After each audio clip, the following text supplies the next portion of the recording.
Alright guys, so this is part 2 of our first day's notes over characteristics. So this is going to be on the same note page where domain and range were. This is just going to continue on the bottom of that front page there. So this is what we did on it's what we did on our second day of class, but continuing that same first note page.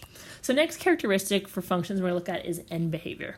And end behavior is exactly what it sounds like. It's describing what the ends of your graph are doing. The way we talk about end behavior is we always say as x is approaching either positive infinity or as x is approaching negative infinity. We want to know what y is doing because those are the two ends of our graph. So to start, let's start with as x approaches negative infinity. And that's the way that we write that. So as x goes to negative infinity, that means the farthest left part of my graph, I want to know what the y values are doing. So if you look at the farthest left of your graph, that arrow is going up. So if that arrow is going up, that means that the y's are approaching positive infinity. And then there are two ends to this graph. The left side is negative infinity. The right side is going to positive infinity.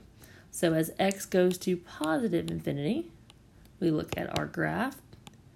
So that's the right side, that right arrow, and that right arrow is going up, so y is also approaching positive infinity. So end behavior is going to have two statements. We look at the left side of our graph, or the left arrow, and then we look at the right arrow. Now sometimes you'll have a graph that has a certain start and stop point, which doesn't necessarily have an arrow, and there may only be one statement, but most of the time when we talk end behavior, we're going to be looking at two statements. All right, so let's look at our next graph. We'll start with as x approaches negative infinity. Negative infinity is the left side of our graph. So if we look at the left arrow, there's our left arrow over there. The left arrow is going up, so the y's are approaching positive infinity. Then we look at the right side of our graph. As x approaches positive infinity, what are my y's doing? So let's look at the right side. So my right side of my graph, there's my right arrow. That right arrow is going down, so the y's are going to negative infinity. All right, next example. Let's start with the left side. The left side is as x approaches negative infinity. Look at the left arrow of that graph. See what your y's are doing. The left arrow is going down, so the y's are going to negative infinity. Then let's try right side. As x goes to positive infinity, that's the right, then my y's are going to positive infinity. Whoops, negative infinity. Sorry, guys. Long day. It says x approaches positive infinity, those y's are getting smaller because the arrow is going down. Sorry about that. All right, then the last example here, this one's a little bit unique. So we're going to start this the same way. We're going to look at the left arrow of my graph. As x approaches negative infinity, that's the left side, let's look and see what the y's are doing.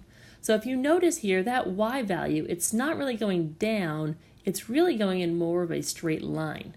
And if you notice, the copy may not have come out as well in your notes, there's this little dotted line there.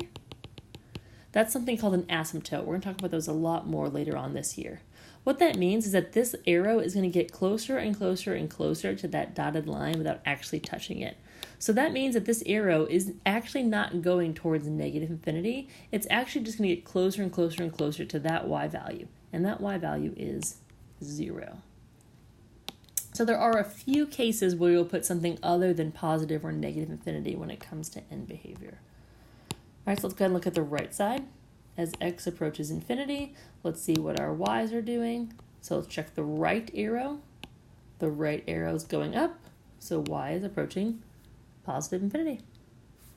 All right, so that's end behavior. Again, we say we look at as x approaches negative infinity, we look at the left side. As x approaches positive infinity, we look at the right side, and we just see what the ends of that graph are doing. All right, next thing we're going to look at some new vocab potentially. We're going to look at relative extrema or relative mins and maxes. So there are a few words here that are used kind of interchangeably. You'll see both of these again, probably next year in pre-cal, but definitely also in calculus. So we're going to look at either a local or relative maximum or minimum. So local and relative are really used interchangeably. You'll see both of those words. So sometimes it'll say local, sometimes it'll say relative. What those points are, it's not necessarily the highest or lowest point on the entire graph. So you guys have found maximums and minimums before.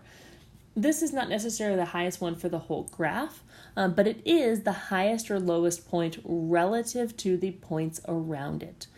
So what we typically do is we look for what we call a turning point, and then we look at really the max or min that's at that turning point.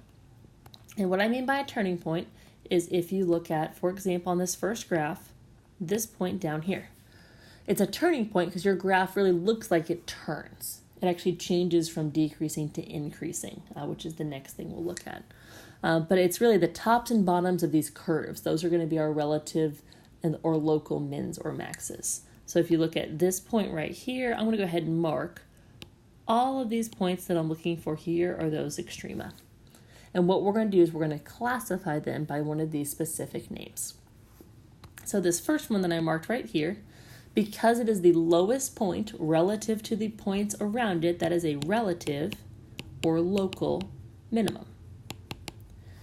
It's not the lowest point on the entire graph, okay, but it is the lowest point relative to the points around it.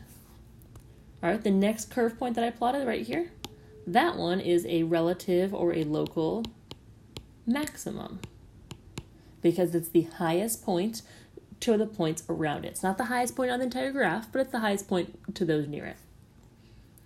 All right, and the next one, that is another relative minimum, because again, it's not the lowest overall point, it is lowest though to those points that are near it. Next point, that is also a local maximum, because it's the highest point of those points that are nearest to it. Now this next one, it's not really a relative minimum. This one's a little bit special because if you notice, we kept saying it's the lowest point near those around it, but it's not the lowest on the whole graph. This one actually is the lowest point on the whole graph. Since it is the absolute lowest point on the graph, that is our absolute minimum. And this is the point you guys are probably used. I don't know why I put an extra letter there. This is probably the point you guys are used to finding back when you were doing mins and maxes and quadratics in Algebra 1. So that is the absolute minimum of the graph. On this graph, there is no absolute maximum because this graph continues going towards infinity. So there is no absolute max here. You could have no local mins or maxes. You could have multiple mins and maxes. There could be no absolute mins or maxes. So the numbers that you really have here, it is dependent on something called the degree. We'll talk a lot more about that in the unit next semester. But for now, we're really just trying to find these points on the graph. All right, so let's look at our next one. We're looking for those turning points, okay? So we're going to go ahead and label, here's one of my turning points, and then here's another turning point. And then there's a point I want you guys to take note of, but be cautious of.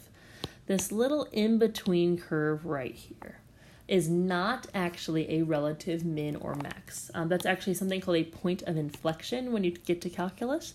So that point will mean something for you later on, but for now, that is not a turning point because your graph right there, it's still continuing in that same direction. It's just getting kind of a flatter type of curve, and then it keeps going.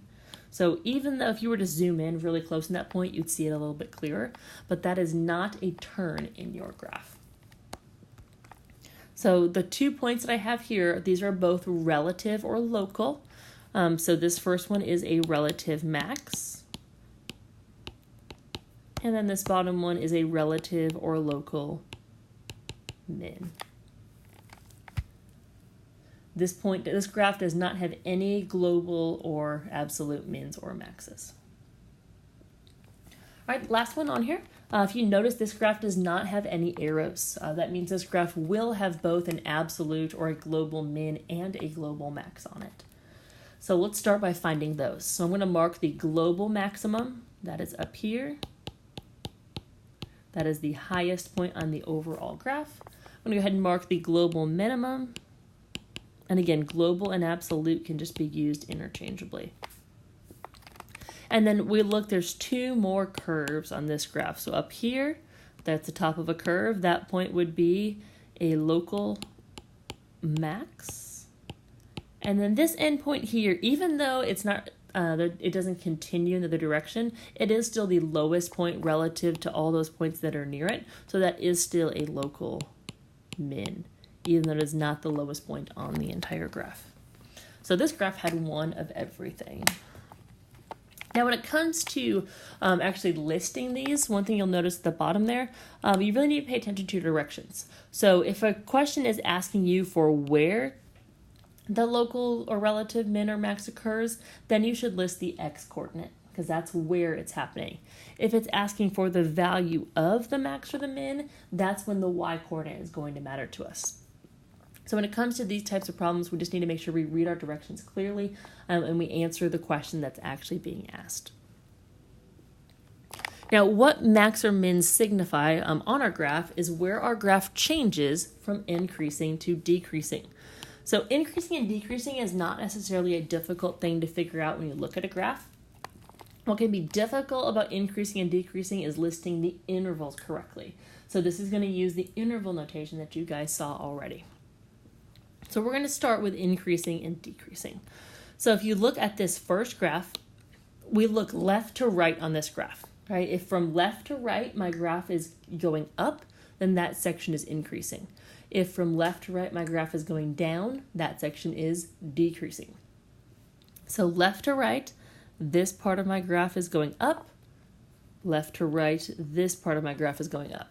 So those two sections that I just highlighted in yellow, those are areas where this graph is increasing. So what I'm going to do is I'm going to list the interval. So just like I did for domain and range, I'm going to use interval notation, and I'm going to write the x values where this is happening. When it comes to writing intervals for increasing or decreasing or positive, negative, we do not care about the y values. Okay, we're saying where it's happening, and where is the x values. So that highlighted yellow part in interval notation, the farthest left part of that interval would be negative infinity. Then the farthest right, that interval stops at the x value of 1. Now when it comes to parentheses and brackets for increasing and decreasing intervals, you really could do either a parenthesis or a bracket here. I'm going to go ahead and use a parenthesis just because when you get to that technical definition of increasing and decreasing later on, when you get to calculus, they'll be a little bit more specific about this, but I'm going to go ahead and always use parentheses for these increasing and decreasing intervals. Then if you notice, there's a second section that we highlighted. Okay, the next section that we highlighted, we're going to list the x values. So that's going to go from 3, and then it keeps going until 5. And that's the intervals where this graph is increasing. So now I'm going to find the intervals where my graph is decreasing. So I'm going to look for, if I look left to right, where this graph is going down. And that would be that middle section there. So that interval, the x value where that's happening, the farthest left is from 1, the farthest right is from 3. And again, I'm going to go ahead and put parentheses on these intervals.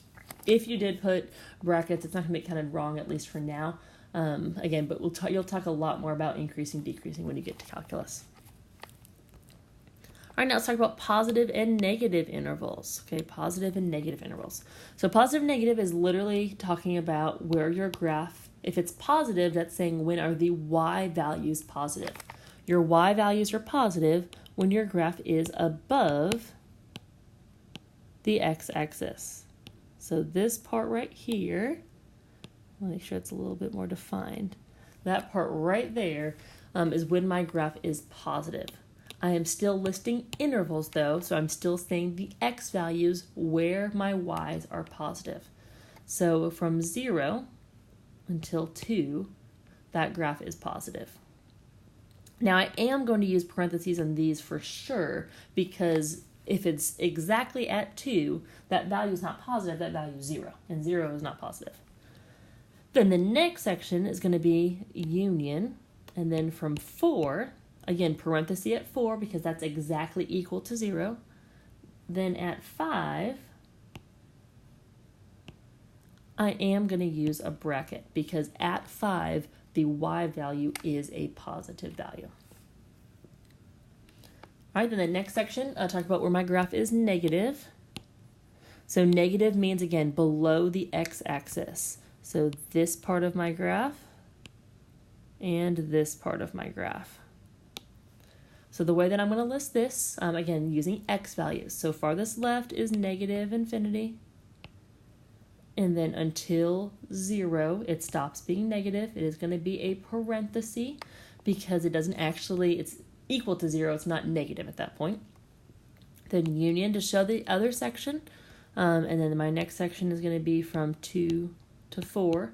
Both of them have parentheses because at 2, it's exactly equal to 0. So that's my negative section. All right, so the last one on here, let's go ahead and try. If you guys feel pretty comfortable, pause the video, try this one on your own. All right, so let's start with increasing. So this graph is only increasing on this part right here. So I'm going to list those x values. That is from -6 to -2. And I'm going to use parentheses and increasing, decreasing intervals. This graph is decreasing from there to there. The x values where that's happening is going to be from -2 to 2. This last little part that I skipped, that's neither increasing nor decreasing. If you want to write that interval, what we would describe that as, it's just constant. It's not changing up or down, it's just constant. So I'll go ahead and add that down there. So this is constant, and it's constant from 2 to infinity. All right, positive values where it's above the axis. So it is above the axis here. Now, I don't have that point exactly. I could solve for it, but just for the sake of learning this vocab here, I'm going to assume that those points are clearly at -3.5 and -1. So this graph is positive from -3.5 to -1. All right, where this graph is negative, it is negative here, and then all the rest of this graph is going to be below the x-axis. Again, I'm going to assume that those points are -3.5 and -1. So this graph is negative from the x value of -6. I am using a bracket because at that point, the y value there is negative. It keeps going until -3.5. Then it stops, then union, then it picks back up at -1, and then it continues for the remainder of the graph. Again, the biggest mistake I usually see on these types of questions, most people are pretty good at determining if they can just draw in the picture, hey, it's increasing here, it's decreasing here. The reason interval notation is important is because we need to be able to write these intervals in that interval notation. You're also going to see interval notation come up in directions a lot in the future, so it's really important to start to get comfortable with this interval notation. All right, and the last one we're going to look at, this is actually all hopefully just review for you guys from Algebra 1, but just refreshing on some of this vocab. So the first thing on here, it says to evaluate f of 2. So the graph below is f of x. F of 2 means when x equals 2, what does y equal? So I go to x equals 2, I look at my graph. Well, open circle means it doesn't actually touch it, so that's not my answer. F of 2 is that filled in circle, and the y value of that filled in circle is 3. So f of 2 is equal to 3. Next question says find all values where f of x equals 1. Remember, f of x just means y. So this is saying where does y equal 1? It could happen in more than one place. So I go to y equals 1 and I find all of the x values where that's happening. In this case, there's 2 of them. At x equals -1 and at x equals 1. And the last thing on there is average rate of change. Average rate of change is another word for slope. But this is an example of why interval notation is really important. All right, interval notation is being used to describe this interval. So since we know this is intervals, we know that these are x values. So it's saying from the x value of -2 until the x value of 0. So the x value of -2 on my graph is this point right here. The x value of 0 is this point on my graph. So this question is actually asking what's the average rate of change of this section right here. So all this question's actually asking you is, what is the slope of that line that I just drew? So the rise over run of that line I just drew, first of all, is a negative value. The rise there is 4, the run is 2. So my slope at that, from that x value to that x value, is negative 2. And this is the kind of notation you guys are going to start seeing again. So we just got to get really comfortable with interval notation.